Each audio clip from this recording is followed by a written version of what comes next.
So welcome along. Nice to see everybody. Sam and I are here live to talk about, well, quite frankly, how we're going to revolutionise the world of health and safety culture, and we're going to save millions of lives single-handedly. Is that what we're saying, Sam, or is that what you told me not to say before we came into the session? Well, we'll give it a go. We'll give it a go and see what happens along the way. Well, shall we introduce ourselves? I think we're both a bit pre-Christmas giddy, aren't we, today? So, so just introduce ourselves so we know who we are. So, well, I'm talking, so I'll just keep talking and then I'll give you a chance to do the same. So I'm delighted to be here. I'm Paula Brockwell, and as much as the evidence doesn't suggest it, I am indeed a professional occupational psychologist, chartered and regulated by the HCPC, if you've got any concerns about my activity today. And recent health and safety enthusiast. Sam, who are you? And you're only a safety enthusiast because I've dragged you kicking and screaming into my domain. So I am. I'm Sam Neal. I am the founder and managing director of Orchard Safety. So we're, as you can probably guess, a health and safety consultancy company that helps organisations, small and large, from a sort of compliance, people, in continuous improvement perspective. And I, just to give you a bit of an insight into sort of how our relationship blossomed. So I met Paula at a business coaching program, group, community type thing. She told me what she did. I immediately sort of hooked in because she mentioned the word culture. We had a bit of a conversation around whether our worlds would align, and I think, what is it, 6 months later, multiple conversations, multiple meetings. Paula threw herself down a mountain. We've ended up here to introduce or sort of get a bit of an overview as to where we are, what we're doing, and what the future looks like. Yeah, absolutely. So that's probably worth saying, isn't it, that it's been really, really interesting conversations. I know you say you dragged me into your world, and definitely you were stalking me for a bit, weren't you? Let's be honest. But you caught my attention pretty quickly because I think what we both realised very quickly was that the work that I do through the Employee Experience Project. So I'm a culture strategist, so I work on that broader workplace culture piece. But very much, I guess, our business ethos is not just beautifully describing what's going on within environments, but really using that kind of psychology training and systems thinking to understand what's really driving that. And I think we identified pretty quickly, didn't we, that as in the same as the broad workplace culture world, there's lots of people out there describing culture and talking very broadly about role modelling and coaching and things in the hope that that'll change stuff. I think safety culture work suffers from the same drawbacks, that it's not actually looking at, well, what is it that's really driving the behaviour and embedding the behaviour that we're seeing in our business. So we've been having lots of really good conversations about, well, why is that? What does that look like? And how can we, I'm not even going to say apply our method, it's more apply the mindset of that method into the safety context to really start to understand what's driving that. So yeah, I'm really excited about it. Having worked in well-being in the past, which is kind of the poor relation, I think, of health and safety, I recognise some of the challenges that you talked to me about, Sam, in terms of really not trying to put a system or a process just around something, but really trying to make behaviour change happen. So I wonder if we start by kind of talking a bit about where I guess the challenges that you see in the safety industry, and what was the problem that you were looking to solve whenever you asked me to have a chat with you about the culture piece and how we might be able to explore that? I guess where to begin? How long is a piece of string to a certain degree? I think there are a multitude of challenges and issues, and particularly when you introduce the term culture, and you don't have to go too far to sort of pick up on the term culture in the safety world. Some do it well, some don't, and invariably what a lot of our role is, and what from a safety profession is, trying to influence behaviour. And when I work with probably more so the larger corporate companies that work with us, there are things around, we've got a really, really strong management system in place. It's accredited to this, and this, but we can't get people to do what we want them to do. So we've got these all singing, all dancing systems and processes and procedures, but actually, arguably, do they really reflect what people do or how people work? A lot of the time, the conversation is the language and the tone and what people are saying don't match the actions. So safety becomes very reactive.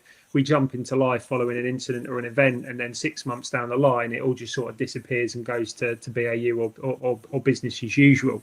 I've done the kind of climate surveys, the culture surveys in when I was fully employed, and I just saw this as a really nice opportunity to try and do something a little bit different and actually use what I've learned over the last 17, 18 years in safety, and really tap into your experiences and your expertise in the world of organizational psychology and almost sort of bring our two worlds together. I can sort of deal with the systems and the processes and how that the language, if you like, from a safety perspective, and you go at it very sort of nicely from a behavioural psychological perspective. And I think the two worlds just lend themselves kind of really nicely. The safety world has seen over the last 15 years a lot of psychologists come in to try and help us understand why people make certain choices, display certain behaviours, and I think it works really well. And the conversations that we've had have been incredible. I've learned more from you about culture over the last 6 months than I have in the last 17 years that I've been doing the safety job, because arguably I've probably been looking at it in a slightly different context or in a wrong way. Whereas the way that you do it and the way you structure it, the way you articulate it and talk about it, is kind of really quite, I'm not going to say easy, but it's sort of more simplistic way of understanding how you would, get the end result that you want from the change that you're seeking to see. Yeah, well, thank God for that, given that I'm supposed to be a culture strategist. So if I couldn't talk an informed way about culture, I'm stuffed, aren't I? But I think I really appreciate that observation, because I think a really important thing to me around culture is that we make it pragmatic, because I think for so many people it's this ethereal thing that happens to them. You look at the behaviour that people experience and you're like, well, they do this thing and I don't know how to change that. I just keep having to deal with that behaviour that's showing up, whatever it may be. And actually, the truth is that most human behaviour is influenced by the environment that we're sitting within. There's some lovely stats about kind of how we as humans incorrectly assume that the way somebody behaves is about who they are as an individual.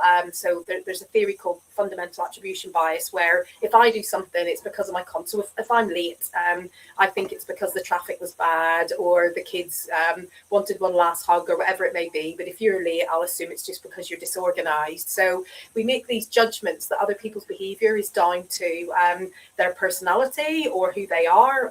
But we assume that ours is about context. And the truth is that it's a bit in the middle, but it's much more about context than we give credit. So I think when we're trying to influence behaviour or culture, we assume we've got a lot less levers than we have, because those people are just difficult, or they don't care about this, or they're just reactive, rather than thinking, well, what is it about our environment that is nudging people to react in that way? Why do they believe that is the right way to respond? Why do they believe that is tolerated?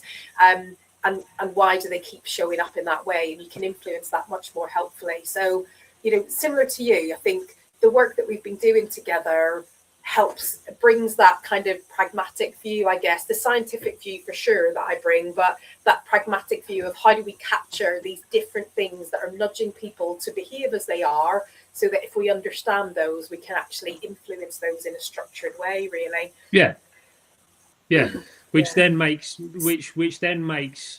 what they're trying to do and the change that they're trying to obtain stick, because you're actually getting under the surface of what those environmental nudges are, or the operating context, or whatever the case may be, which is the nature of the beast, right? That's the sort of the magic potion, if you like. If we can get under the skin of what is causing people to do what they're doing and how they're doing it, then we've got the ability to identify the solutions to prevent that, or stop it, or change it, or whatever you're wanting to do.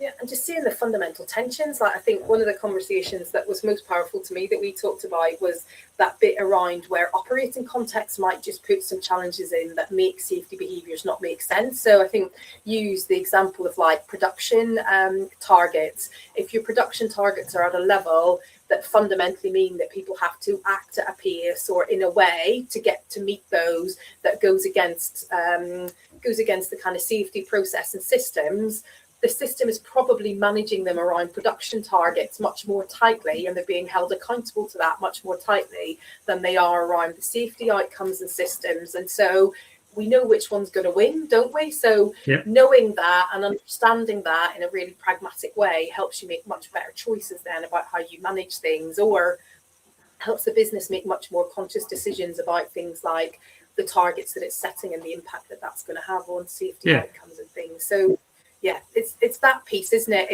It's not assuming that we've got to do another workshop or another training piece around compliance into a process or a system if there's fundamentally something outside of that training that's influencing the behaviour. You know, it gives you more options to influence, I think. Yeah. So should we talk a bit about what our goal is, or what we're up to really? What do you think? What's I think we can give some sneaky previews. Aren't we? Yeah, and sort of explain where we are. I think the I guess I don't want to give too much away, but I think that the beauty of what we've done, and a real sort of eye opener for me, I guess, because and I said this earlier, I've done the climate surveys, I've paid for consultancies to come in and do the kind of culture work, and the real learning point for me, and the penny drop moment is where we talk about sort of in our framework and the work that we're going to be doing is defining your ideal safety culture at that beginning. So it's sort of setting up the project and where we want to go. And I think I naturally defaulted to kind of what's ingrained in me, where I went for utopia. So I went for when we're working with clients, we've got to define their ideal safety culture, and it's going to be the best safety culture ever. And this is how. And you what you articulated was really strong. And you said, well, actually, that might not be what they want. They actually their culture may be just purely the culture at the moment, because of where the business is or the operating context. We want just sort of compliance, if you like, to a certain degree. Now that will evolve in time, and the real big thing for me was that you sort of got across from day one is that culture will change. It's not a kind of it's not a finish line to a certain degree. It's almost a milestone as to where you want to get to in a period of time. And I think that's quite a nice sort of starting point with what we're trying to do with our framework, is that we start with really trying to understand, well, where do you want to be? What does ideal look like for you, with all the operating context, the challenges, the financial burdens, whatever else might be going on? And let's build what we're trying to do around that, rather than trying to push you too far down that sort of utopia, what good looks like, the best in the world type example, which isn't going to work because you're not set up already for it. Yeah, well, because behaviour is about buy-in, right? Isn't it? Like if someone understands it and they're enabled to do it and they've got the skills to do it as well, then they're going to demonstrate those behaviours. So if we're trying to set a single one size fits all for everyone, saying this is the standard that everyone has to get to in the next 18 months of their action plan, if someone knows that they're never going to get there, or that the other pressures that they're experiencing mean that that's just not possible, then they're probably not going to reach anywhere near it. So I think I absolutely agree with you. Culture is less about hitting a single steady state, and it's more about creating this evolution of, well, where are we trying to get to next, and how do we get there? And then let's benchmark and review our progress and what's going to get us there. And then as we get close to that, let's set the next goal. And that makes it much easier to make it relevant to our own context. And stop us getting distracted, I think, as much with stuff that we don't need for our own situation as it is stopping us getting demotivated of trying to be like, I don't know, some massive corporation that can invest everything in everything compared to perhaps where we're sitting with things. So I think that piece around setting standards that are right for our context, and I would say that's not even just true organization to organization. A really great cultural standard helps you be flexible site to site as well, because I suspect that a lot of organizations will have different sites with different safety cultures, and so having a standard that everybody's ultimately aiming for, but for creating points of evolution on that journey so that those sites can have goals that feel attainable and manageable to get to, I think is massively important as well. Yeah, and I appreciate it. I probably shoehorned a bit of a segue in there, but I think for those that have sort of tuned in and are listening, I think, you know, if I've learned anything from the conversations we've had is you don't, you know, better. A good friend of mine, Peter Jenkins, will say better is better than best. You know, you don't always have to shoot for the stars. It can just be very much around, well, what does it look like for us now? Let's deal with that first. Let's build a framework or a standard for that, and then we can move on to those evolutions moving forward. I think we're just ingrained to shoot for the best, and sometimes that's not feasible. Yeah, I know it's a good prompt, because if I'm honest, I kind of forget that that's a unique factor, because that's just how we, you know, that's how we do the workplace culture piece. We never start with a single standard goal. It's always, let's understand what this business is trying to achieve and the challenges that it's facing, and then let's create a ideal standard that fits with that context. So I'd kind of forgotten that was relatively unique, to be honest, because that's just how we roll around here. But you're right, it's a really important shift, I think, in mindset around this stuff, because there's no point in setting an unattainable or just irrelevant standards. That it's as much about relevance as attainability, I think, as well. Yeah. So I suppose where we got to, didn't we, in terms of our conversations, was that the work around culture, and I'm shorthand in this. You'll probably be much more political than me, Sam. So kick me under the proverbial table if you. I'm not looking to poo-poo other providers on this, but I think in our conversations, what I heard through what we've talked about, and I think some of the other questions and conversations that we've heard from other safety professionals along the way is that there is some really great models out there, or some really great approaches, but that most people still don't feel like they've got the culture equation licked yet. That actually there's still this kind of frustration that behavior, no matter how much you're throwing at it or how much you try to use different models and approaches, that there's behavior that just flourishes or stays stuck within your environment that is really hard to unpick. And I think it got me certainly to a place in terms of thinking about whether we could add value in partnering with you on this around, actually, it feels like an industry that needs the same stuff that HR needs around this, which is a real focus on those drivers and what's influencing things, a real sense of pragmatism and being able to see what you need to, rather than having glossy descriptions of what's going on that everybody agrees with but doesn't know what to do with them, a pragmatism about what is driving that and what are the 5-10 things that we can do over time to influence that. And I think the point that you make around that personalization and how we understand what good looks like for us in our context, not us everybody trying to hit exactly the same standard, no matter what our starting point is. Those felt like answers, things that we needed to, I guess, help. We didn't need to, but but you know, that would be helpful to kind of help people lick, really. I don't know what did you see as the valuable bits? Was the same stuff for you, or what do you see as the gaps we need to fill, do you think? I think, and I can only talk about to the experiences that I've had in sort of this kind of thing before, but you know, I wanted to move away. Culture fascinates me, behavior does, the organizational kind of psychology space does as well, and I've done a bit of reading, research, courses, those kind of things. But my experience of bringing someone in to help with this kind of thing has been very much, we're going to go around, we're going to talk to a few people, we're going to interview people, then we're going to give you a 300-page report, that's probably going to tell you everything that you know already, and then we're gonna go. And you kind of left there thinking, right, what am I supposed to do all of this? So and again, those sort of early conversations that we had, and kind of where we've got to in the conversations that we've had since, are very much, you're not going to get a 300-page report. You're probably going to get something that's going to be a page, 2 pages at best. That's going to be very focused, very specific to short-term and long-term sort of actions that you can take from a systemic perspective, or from a sort of behavioural perspective. And I think that provides a lot of value. Someone once told me very early on in my career, anything more than 2 pages, people ain't going to read. So short, sharp, and to the point is the best way to go. And again, just learning how you did things, and the kind of culture framework that we put together. The output is very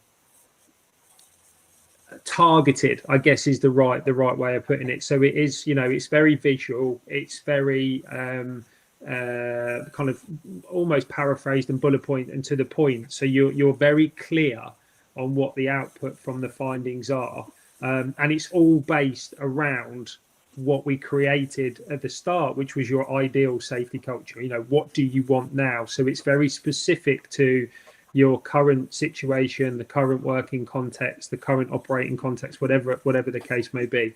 That for me was huge, because when I set my business up, I wanted to be an enabler or a helper, not a hinderer.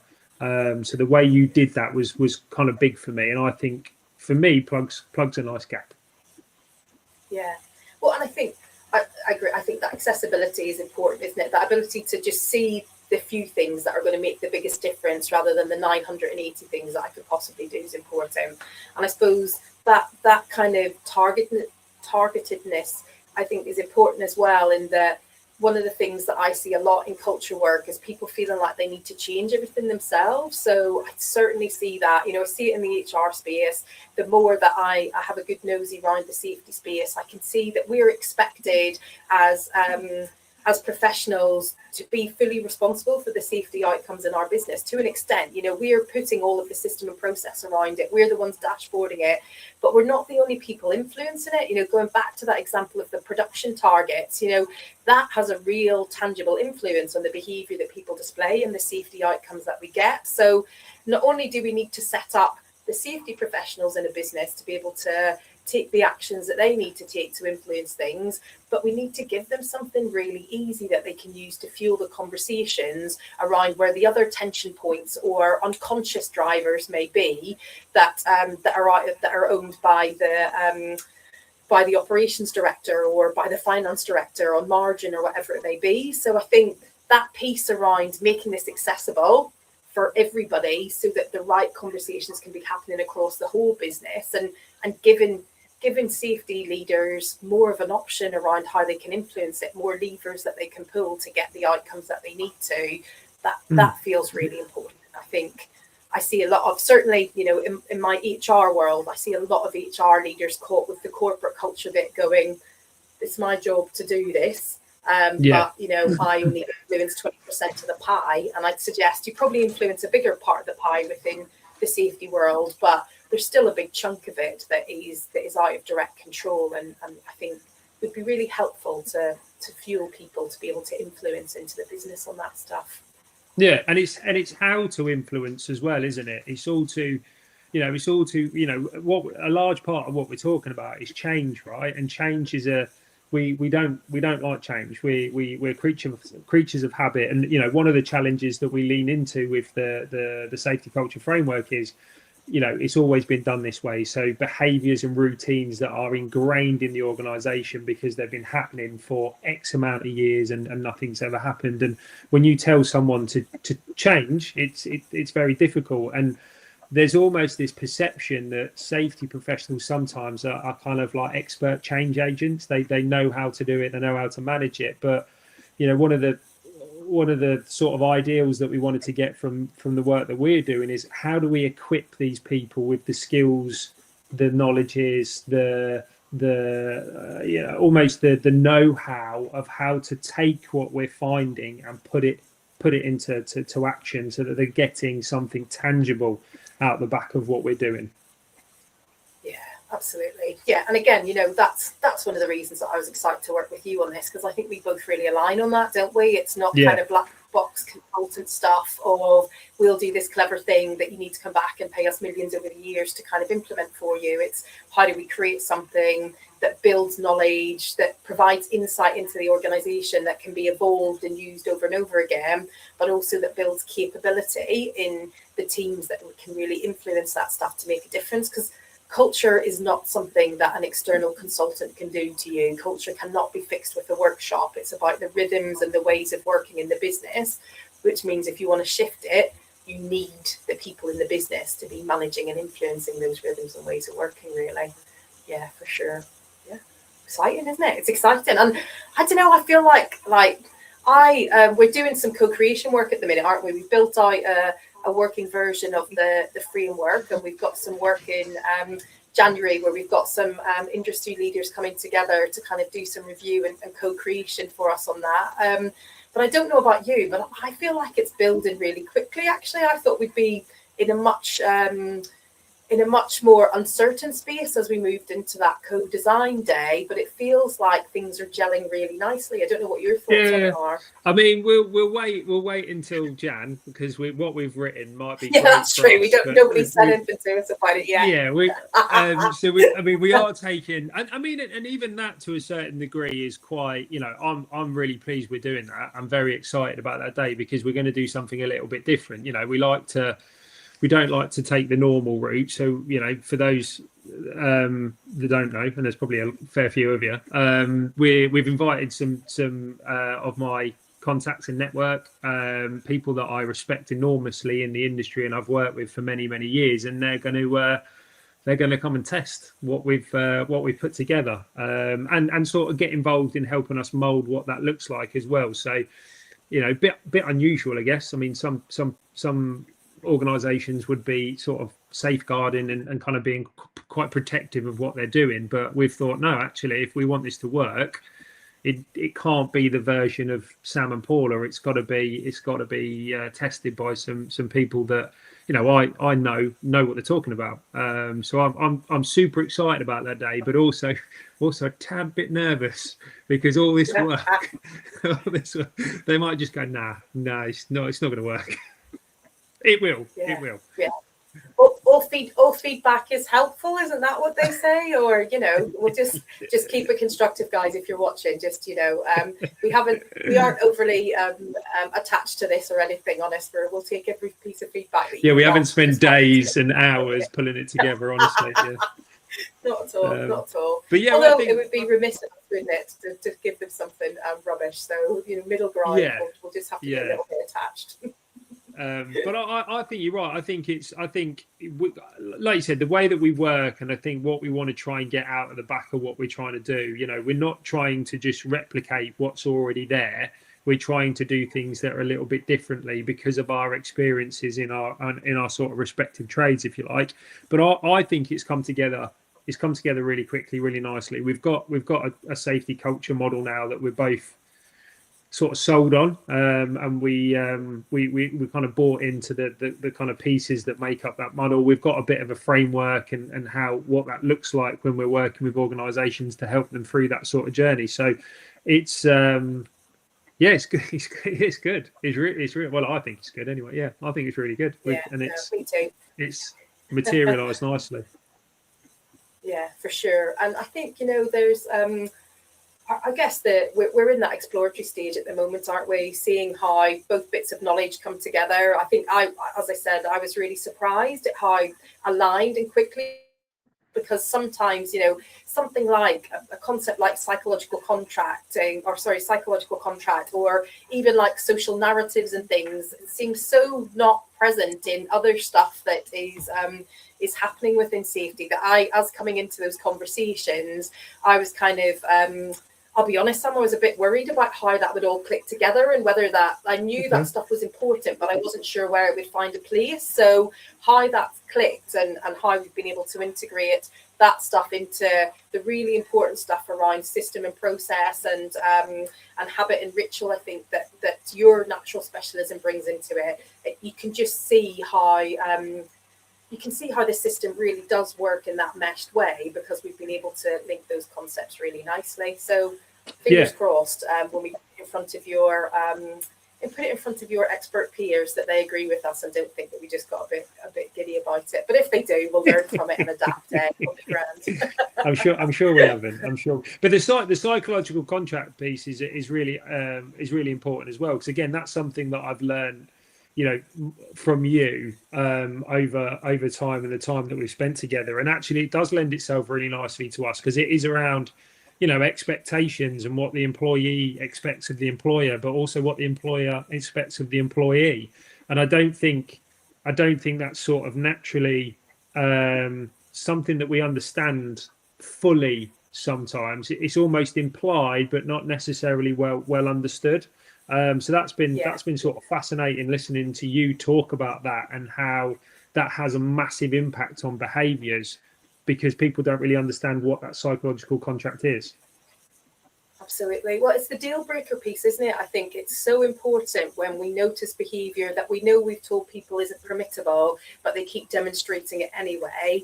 Often that's because we've made some promise about something, whether it's equipment or efficiency or support or something. And if we break that promise, if the system, the organisation breaks that promise, it kind of creates this break for people that they don't have to make that, they don't have to fulfill their promise or expectation either. So that not only is there that kind of expectation setting about what we give and what we get, but how do we manage that in life to make sure that everybody feels like they need to keep up with their expectations on things to drive stuff, forward. So that, for me, that's the stuff that really makes culture work. That's the stuff that really shifts behaviour, that doesn't always get thought about in this sort of in the broader culture change world, never mind in the safety world. So I'm kind of excited for us to explore those concepts and see how other professionals in the area see how they see it fits and plays out for them in their experience as well. Yeah. And I think that's a massive, really important part of the process. Yeah, it is. It is. It's I think, I'm really proud. I'm really proud of where we've got to and what we've done in a relatively short space of time. So taking that proof of concept to a group of, like I said, industry leaders, people that I've got a lot of time for, it's going to be a really interesting day. Well, so what we kind of said with this, didn't we, was that we'd just work out loud with it, because it feels important and it feels useful. And as you said, I think we're both pretty proud of what it's building out of, given that it came from a opportune conversation when our worlds collided for a completely different reason, really. Yeah. So I think what we've said is that we'll do a bit of a catch-up call catch-up live again in early January. So keep an eye out for that if you haven't seen it. But we'll also do a reflection session after the 21st, where we'll give you our kind of our reactions to the feedback, etc., that we've had too. So if we both look a bit tired and wide-eyed, maybe just be kind to us as we do that session, because the feedback will have been full and useful, I'm very sure. Well, I wouldn't take it any other way. If everybody just said they liked it, I'd be bitterly disappointed. You need to be able to push it a bit, don't you? But I wouldn't mind if they think it's brilliant and they just want a bit of a tweak. But I'll take whatever we get. The feedback's important, isn't it? Oh yes, it's a gift, isn't it? Yes. So they tell me. Yes, it absolutely is. Yes. Cool. Well, thank you for the chat today, Sam. I think let's leave people with that.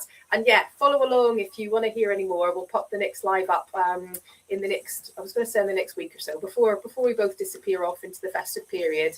And we'll talk to you in the new year about how things are moving. Awesome.